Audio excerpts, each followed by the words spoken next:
تو چند بار با خودت قرار گذاشتی عادتهای قدیمی تو ترک کنی و بعد همون مسیر تکراری رو ادامه دادی؟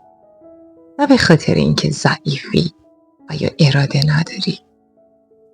این به این دلیله که ذهن ما عادت کرده سالها با شبکه عادتهای قدیمی که سیم کشی شده زندگی خودش رو به جلو ببره. شبا وقتی چراغ خاموش میشه و بدن خسته است، ذهن آمادگی اینو داره که همه رویدادها رو به راحتی به ما نشون بده. به خاطر همین اون راحت ترین راه حل ها و آماده ترین راه حل ها رو که توی دسترسشه به ما معرفی میکنه، چه اونا امن باشن چه غیر امن. به کانال ما خوش اومدی. من نجوا گوام، عاطفه. عاشق کتاب خوندنم، مخصوصا کتابایی که بهمون امید و زندگی میدن. اگه اینجایی قرار مسیر زندگیت عوض بشه، نه از این عوض شدنهای شعاری، اینکه بیام بهت بگم چند تا تکنیک رعایت کن تا زندگیت خارق‌العاده بشه. اینجا تو با خودت به آسونی روبرو میشی، درک میکنی و میپذیری خودتو و به روشنی براش قدم برمیداری. اینجا ثروت فقط به معنای پول نیست، به معنای آگاهیه. اینکه هر چیزی هستی، تو هر جایی از زندگیت که هستی، همونو به زیبایی درک کنی و فقط برای بهتر شدن همون تلاش بکنی، نه چیزای زیادی دیگه. پس با من همراه شو. امشب میخوایم بریم سراغ بخش دوم از راز ترک عادتهای کهنه. پس آماده تغییر کنی؟ مطمئناً پاسخ ما اونقدر هم ساده نیست، چون عادتهای کهنه ما نه فقط از رفتارهای ذهنی، بلکه بخشی از انرژی بدن و حیات ما هستن. ما بیشتر از اون چیزی که فکر میکنیم با الگوهای گذشتمون داریم زندگی میکنیم و برای تغییر واقعی باید از ریشه وارد بشیم و از درونی ترین سطح مغز و بدن شروع کنیم. خب امشب میرسیم به 5 دقیقه‌ای که شاید قبلا شنیدی، اما هرگز به شکل واقعی و کاربردی ازش استفاده نکردی. این 5 دقیقه فقط زمان نیست، یه پتانسیله که اگه درست ازش استفاده کنی میتونه مسیرت رو به طرز شگفت‌انگیزی تغییر بده. لحظه رو تصور کن، چشماتو ببند، صدای نفساتو که میشنوی، تاریکی اتاقم که حس میکنی. این یه فرصته. هر زمانی که احساس کردی باورات، ذهنت، شلوغی رو همه رو داری میشنوی، یعنی آگاهی، یک نوع شعوره. اینقدر یعنی توی مغزت پر از همه اون فکرای تکراری شده که دیگه مغزت به تاب آوری سو آورده. یه وقتا این صداها اجازه نمیدن که ما خواب راحتی داشته باشیم. اینجا همون جاییه که تو باید مدیتیشن رو شروع کنی، سکوتت رو شروع کنی و نظاره‌گر این افکار باشی. تمرکز همین لحظه است، بدون فکر به گذشته یا آینده. این همون لحظه حالته، همون جایی که باید تغییر شروع بشه. ذهن عاشق سرعت و عجله و اینکه تون بتونه بهت راه حل نشون بده. اما بدن، معنویت میگه باید حضور داشته باشی، باید مکث کنی. وقتی مکث میکنیم قشنگ میبینیم.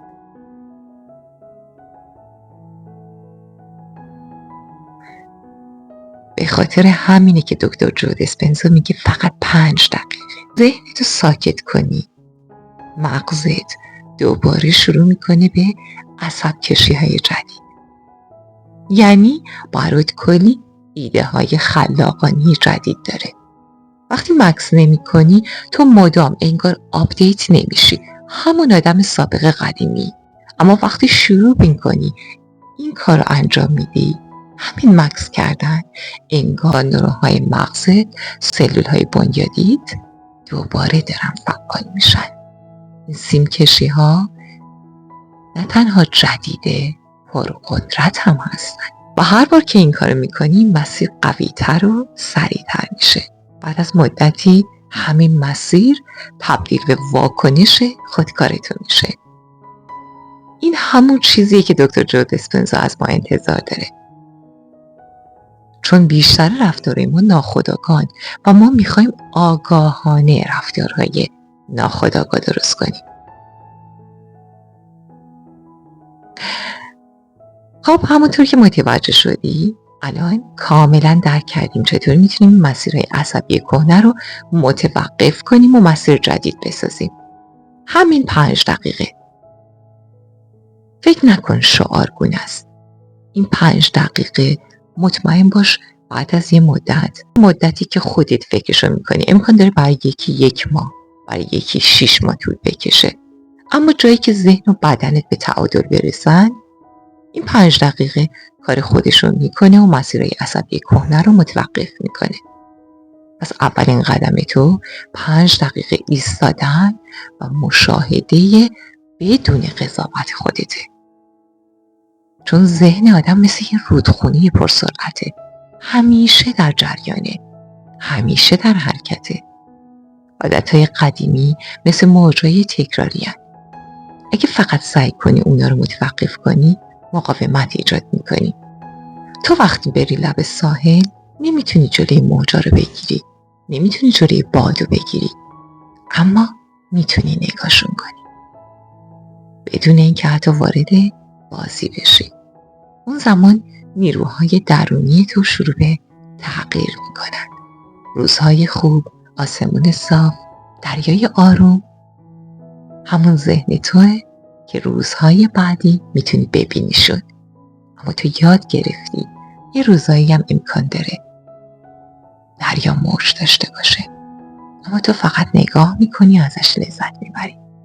اینکه لذت میبری شاید فکر کنی شعاری باشه، اما وقتی بدونی همین روزای بالا پایینه که روزات قشنگ در میکنه تو قشنگ بهش نگاه میکنی. اگه این آشوبا نبودن، اگه این همهمه های ذهنیت نبودن، تو دنبال راه حل و چاره برای آرامش خودت نبودی. این همهمه ها باعث شده که امروز به فکر آرامش باشی، به فکر نفس کشیدن. اینکه چه افکاری دوست داری مثل این موجا به سمتت بیان و دنبالشون کنی. وقتی هر روز و هر شب 5 دقیقه به خودت فرصت بدی مغزت داره دستور جدید میگیره و این دستورها رو وارد حالت خودکار تو میکنه و این یعنی اولین ترک عادت واقعی شروع شده. دومین قدم آگاهی از جدایی بین تو و عادتهای قدیمیته. تو باید اینو درک کنی. وقتی که عادتهای قدیمی تو داری کنار میذاری دیگه اون آدم نیستی و دیگه اون افکار هم نیستی. خیلی از ما باور داریم رفتارها و واکنش‌های ما همون ما هستیم، اما حقیقت اینه که ما از اونا جداییم. تو خود فکر نیستی، تو یه مشاهده گری. همین جدایی کوچیک توان بسیاری به تو میده. وقتی میفهمی عادتهای کهنه فقط الگوهای قبلی هن، نه حقیقت نهایی تو، اونقدر قدرت انتخاب واقعی تو همون 5 دقیقه به وجود میاد که شیرینه. خب حالا چطور میتونی عادتهای جدید رو تمرین کنی؟ ببین وقتی تو مشاهده گر میشی در واقع داری نگاه میکنی. عادتهای قبلیت میان و تو اون عادتها رو حالا دیگه میبینیشون. هر وقت یکی از عادتات اومد سراغت، مثلا اینکه من نمیتونم، فقط بهش بگو این یه فکر تکراریه، یه الگوه. نه قضاوتش کن نه زورش کن، فقط نامگذاریش کن. به خودت بگو فکر تکراری شماره 1. این کار باعث میشه مغز اون فکر رو به عنوان یه الگوی قدیمی شناسایی کرده باشه، نه به عنوان حقیقتی که باید اجراش کنی. تو فقط کشفشون کردی. این اصل بر اساس علمیه که میگه وقتی به الگوهای ذهنیت آگاه میشی، اونا شروع به ضعیف شدن میکنن، چون دیگه ناخودآگاه نیستن.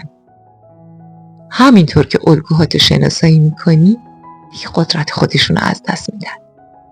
بعد میرسیم به مرحله سوم، بازسازی مسیر و ایجاد الگوی جدید. اینجا دیگه تنها مشاهده کافی نیست. باید تصور کنی نسخه جدید خودت اون عادتهای قدیمی رو نداره.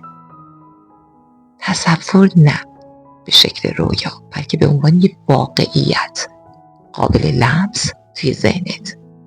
مثلا اگه عادتت واکنش‌های منفی بود، تصور کن که تو اون موقعیت با آگاهی داری نفس میکشی و آرومی. مثلا اگر دچار اضطراب میشدی تو شبای امتحانت، حالا تصور کن که داری با آرامش درساتو میخونی و میری سر جلسه امتحان. باور کن همین تغییر باور تو کار سختی نیست. تو میخوای با اضطراب بری سر جلسه امتحان، حالا بدون اضطراب برو. مگه زحمتی داره؟ مگه هزینه‌ای داره؟ تا حالا بهش فکر کردی؟ میخوای یه کاری رو شروع کنی، چرا میخوای با اضطراب شروع کنی؟ آرامش شروع کن. داری غذا میخوری، میخوای با عجله غذا بخوری، با آرامش غذا بخور. میخوای بچه‌تو ببری مدرسه، با آرامش ببرش، با حضور تو لحظه ببرش. میخوای بری ورزش کنی، با عجله لباساتو جمع نکن، با آرامش جمع کن. این تصویرها باید حس داشته باشه، نه فقط یه تصویر فکری، یه حس واقعی از آرامش و توانایی. مطالعات نشون میده وقتی ذهن یه عمل رو به طور مفصل تصور میکنه، مغز اون رو تقریبا مثل تجربه واقعی میبینه و همین باعث میشه مسیر عصبی جدیدت قوی تر بشه. پس این 3 گام، توقف، مشاهده، آگاهی از جدایی و تصویرسازی مسیر جدید، تو 5 دقیقه روزانه بارها زمینه تغییر رو برای ذهنت فراهم میکنه. این کار رو برای 1 ماه به خودت بگو انجام میدم. پاسخهای خودکار ذهنت کمتر میشه، به جای اون انتخابای آگاهانه میاد سراغ ذهنت. این یعنی شروع تغییر. این دقیقاً همون چیزیه که دکتر جو دیسپنزا دربارش میگه. تغییر واقعی وقتی رخ میده که ما فراتر از خاطره های قبلیمون فکر میکنیم و ذهنمون رو وارد وضعیت جدید میکنیم که آینده رو خلق میکنه. تو طول این مسیر ممکنه بارها برگردی به عادتهای قدیمیت و این طبیعیه. هیچ کس از لحظه اول کامل نیست. هر بار که 5 دقیقه تمرین میکنی، مسیر قدیمی ضعیف میشه. یادت نره وقتی باورهای قدیمیت اومد جلو، بهش بگی کد الگوی شماره 1، کد الگوی شماره 2. این یعنی تو داری اعلام میکنی به خودت، به ذهنت که من دارم نگات میکنم. و این روند به تدریج نه فقط ذهن، بلکه احساسات و حتی واکنش‌های بدنت رو تغییر میده. حالا که این بخش 5 دقیقه‌ای رو با هم پشت سر گذاشتیم، میخوام یه چیزی رو باهات مطرح کنم. این تمرین برای این نیست که تو رو از فشار زندگی جدا کنه، بلکه میخواد بهت کمک کنه با جهان به صورتی جدید ارتباط برقرار کنی، جایی که انتخاب تو قوی تر از الگوهای گذشته است. خیلی خوشحالم تا اینجای بخش همراه من بودی و این بخش برات مفید بود و حس کردی این مسیر میتونه ادامه داشته باشه. من ازت میخوام کانال رو سابسکرایب کنی و زنگوله رو روشن کنی تا ادامه این اپیزود شبانه آرامش و تغییر رو از دست ندی. شبای بعدی ما وارد بخشای جدیدی میشیم که تمرینای دقیق‌تر، تصویرسازی‌های گسترده‌تر و روش‌هایی برای تثبیت الگوهای جدید با هم بسازیم. همراه من بمون این مسیر رو شب به شب با هم قشنگ بسازیم و عادت‌های کهنمون جای خودشون رو به مسیر جدید بدن. تو پایان این بخش یادآور این میشم که تغییر واقعی از کوچکترین قدم‌های من تو شروع میشه. همین 5 دقیقه میتونه پایه بزرگترین تغییرهای فردات باشه. پس با من باش.